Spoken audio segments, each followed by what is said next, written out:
and it was great. It's such a great experience. So it's really worth thinking for people at the beginning of their HR career. Really think about what way you go to begin with, what exposure you're going to get to things. Yeah. And the ability to maneuver within the organization is really a positive thing, because when you are within HR and you're studying within HR, because you're studying and you're learning lots of new knowledge and you're trying to develop this knowledge and behavior within your organization, and you're unable to, the opportunity could be there for you to shadow or to have a secondment. And some of these large organizations do offer that, but some organizations don't offer that. And thinking about shadowing and a secondment, or even taking on more responsibility, you still have your day-to-day job to do alongside that new added responsibility as well. So you need to think about time, whether you have the time actually to grow within your job and take on more responsibility to learn new skills, and where the organization will support you, because that could be that they allow you to offset some aspects of your job because you're learning new skills. But that again is a question that you'd have to talk with your direct report about. Yes. So the next question, Karina, is thinking about your career goal, and if somebody works in the HR profession, can career coaching still benefit somebody who is, I know what I want to do for the future, who has an idea, and I don't need a career coach to guide me to this. I think I already know what I want to do, but can they still benefit from coaching? If I know that I want to become a HR manager in 4 years' time, do I still need to go to a career coach because I know what I want to do in my career? Because that's some people's method of thinking. Why do I go to a career coach when I already know what I want to do in my career? I know what I want to do. Exactly. And I've always been so jealous of those people who actually know, like, the kind of the kids at school who knew they wanted to be a vet or knew they wanted to be a doctor. I think, oh gosh, that's amazing. The answer is yes. I mean, simply yes, because I mean, there's that career transition and career, where do I specialize type question. But I think when it comes to having a clear idea, arguably, I would say the coaching can, I mean, in a sense, even help you more, because you're so targeted already. You know what you want, but it's filling in those steps of how you're going to get there. Because again, it's that thing of, you want to be HR manager, but just doing hard work alone isn't going to do it. You can be working as hard as you like, those feet paddling away under the water like a duck or whatever, and going like mad. But if no one sees the output and no one knows you were responsible for things, it's all for nothing. And of course, to get to that stage, you need to be, taking on some bigger, meatier projects. And if you haven't built the relationships around the business to be able to be trusted with those, you're not going to get them. So I think a coach is really there to make sure they can help you have the personal impact, the resilience to get there, the resilience to help you deal with those more complex situations, deal with the more senior characters, make sure you've built relationships around the business, because HR is in such a unique position that it is probably, well, maybe I suppose finance and accounts maybe have a similar thing, but pretty much you've got an excuse to talk to every single person in an organisation, say, so you are able to build these relationships in every corner of the office and make sure you've got backup, you've got support, you've got people on your side who are going to be with you. And I think a coach is able to make sure you are doing that and seeing what hurdles you're coming across and help you through those, and make sure you come out the right side of it, glowing and kind of showing your skill set and what you can do, rather than kind of falling at each hurdle. So yeah, I think it's crucially important to still have somebody external, be it regularly, every now and again, or at a certain point in your career, to think, I'm not getting to this next stage as quickly as I want. There's something that's not working here, and then looking at what is it that's missing. A lot of people want, and to be fair, it's not normally HR, it's normally more financial, mathematical people. They almost want a tick list of what do I need to do to get to the next level. And of course, there isn't a magic tick list. There isn't a do this, do that, and you're there. There is more this sense of trust, credibility, personal impact, the fact you've got these relationships, you've got a network that you've built up that you can go to for support, and I mean outside the company as well, that you can go to for advice and to keep yourself current in the market, and all these really important things. And if you start to miss some of these, there'll be something which is too much of a soft skill to necessarily pinpoint unless you step back and look at it with somebody external. So I think that's where it can become invaluable, where you feel you've slightly got stuck and you're at a stage where you just need that boost to kind of get to the next point again.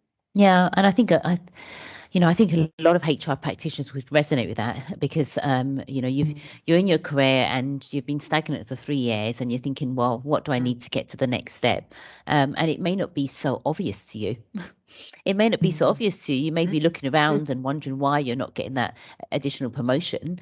And actually, you may go to a career coach, and we could, do a future development assessment with you, look at some of your core strengths and core areas for development. And actually, it transpires that why you're not getting that additional promotion, it could be something around your own assertiveness, your own relationship building, or your own ability to be resilient, or your own ability to be adaptable and flexible within your organization, and your ability to show your value to the organization, because a lot of the time HR is not seen as adding value to the organization, and that's always a difficult thing to prove and to justify your worth to the business.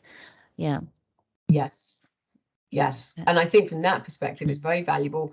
If anyone here is thinking about and finding a coach, think about finding one who does have an HR background, because I think they will understand the challenges you have. As you say, if sometimes HR not being valued, that it's seen as doing the process and the policy, and not seeing where all of this added value can come from, and how do you go about proving that? Because there's certain methods in HR.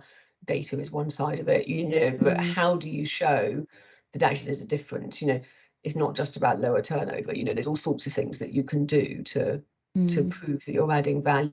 So I think that could be a very good thing to consider when you potentially look for a coach. Yeah. So there's a question for Karina in terms of study options. What would you say are the best courses or best sort of training you would recommend someone to go into the field of coaching? In terms of coaching specifically, interesting. Okay, so I would say if you were going to go into the field of what I would call coaching, where you can, because there's what I would call absolute purist career coaching, where you're literally advising people what career to go into, almost in a career transition. That's a separate thing. I did it with a company called Career Counselling Services, and I have to say I wouldn't be able to advise on any others that do it, but they will exist, if that's what you want, specifically to do career advice type things. When it comes to broader coaching, where you're helping people progress and kind of the performance and deal with difficult situations, my main thing, would be to say, make sure you are accredited by an organisation, and there'll be a wealth of different courses available, all of whom then some of which are accredited by an organisation. So the two organisations to look out for would be the ICF, which is the International Coaching Federation, originally American actually, but they're worldwide, and they are definitely the biggest organisation for coaches, and you then gradually work towards getting an accreditation with them. The other one is the Association for Coaching, AC are their main letters, and either of those are very good. Both of them are very well recognised, so I'd advise to do a course which is accredited by one of those organisations would be your very best route in. And then once you've looked at a few, perhaps ask to speak to different people who've got experience of being on those courses, because they can be very, very different. You'll have some which are a bit more geared up, what I would call to being quite corporate, and you'll have some which are a bit more perhaps towards the life coaching end, and so there's quite a variety out there. So my advice would also be to do your research to make sure you feel it will suit you and what you want out of it. Yeah, and I guess when you talk about advice, it's what do you want to get out of the coaching? You know, you said that there's life coaching, there's executive coaching, there's career coaching. What exactly are you looking for? And then this would help you kind of navigate between all those various types of coaching and eventually, hopefully, find a career coach that would suit your needs. Yeah. Absolutely. Great. Thank you. We have another question from one of the guests. She has commented, great conversation. Definitely agree with outside coaching be the way to go for companies. Question is, how often do you think companies should offer career coaching? Is there an ideal Candice? Is there an ideal what? Sorry, I missed that, Yusuf. Candice, sorry, I'm just trying to. I think she meant ideal time frame. Yeah. Yes. Okay. Yeah. Gosh, that's difficult, isn't it? I mean, it'd be lovely if all companies could offer coaching to every individual, wouldn't it? I think in terms of time frame, I think there's key opportunities to actually offer it to people, which is often when they're kind of getting towards the point of needing to move to the next level. I think it can be extremely helpful at that point. If you can't have coaching all the time, and let's face it, companies can't afford to pay for coaching all the time for all of their people. It's when they're approaching that point of moving up, because then it's looking at that, what's needed at the next level, what are the differences, you know, what soft skills do I need to employ, what kind of people do I need to be building relationships with, what kind of networks do I need to build, that sort of thing. In terms of the timetabling, apart from that, you know, the actual when would the intervention be, I think timetabling normally, companies traditionally would normally go for about 6 sessions and normally spaced 4 to 6 weeks apart, because much more than that, you tend to lose the momentum.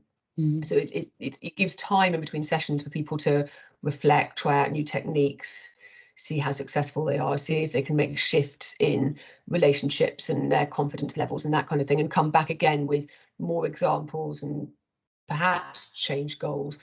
But that's roughly what I would say. Some companies do then choose to have what I would call check-in points, you know, like once a quarter. For some of their people, it's been so useful that they then say, actually, you know, with whichever coach, let's have a session for you 4 times a year, because it just sort of keeps them on track and able to think about those key soft skills and what they need to work on. So I hope that helps. I hope that answers the question. Yeah.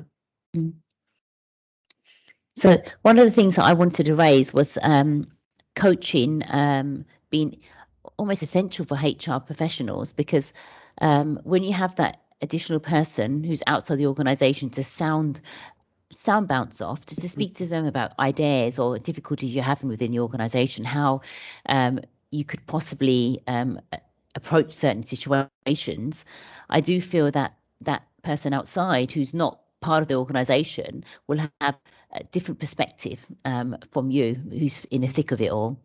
And one of the questions I was thinking about asking was, in terms of career coaching, there isn't an ideal candidate that you could say you need career coaching.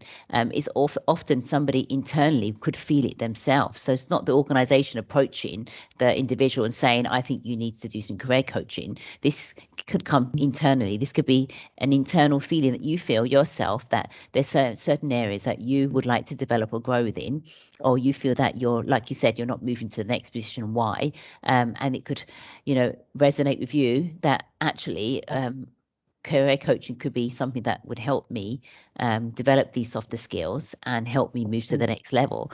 And to be honest, the organisation may not even have noticed that you require this, and it may just be something that you've decided to do outside the organisation. And sometimes that works better, because as HR professionals, you don't want to have the organisation feel that you're lacking in any skills. You want to make them feel that you know everything. Well, which is not always the case, but then this external person you'd come to who would help you, okay, boost your confidence, you know, help you with making some difficult decisions, or help you navigate a very political organisation. So I definitely feel that it could just be an internal feeling that you may have, that you may feel that you need that additional support. Yeah. Definitely. And actually, I'm a huge advocate as well of because that happens quite a lot, you know, that people do, as you say, ask for coaching and say, actually, I think this could help me. And I'm a huge advocate for more junior people having coaching, because quite often I think coaching is traditionally seen as something for senior leaders and, you know,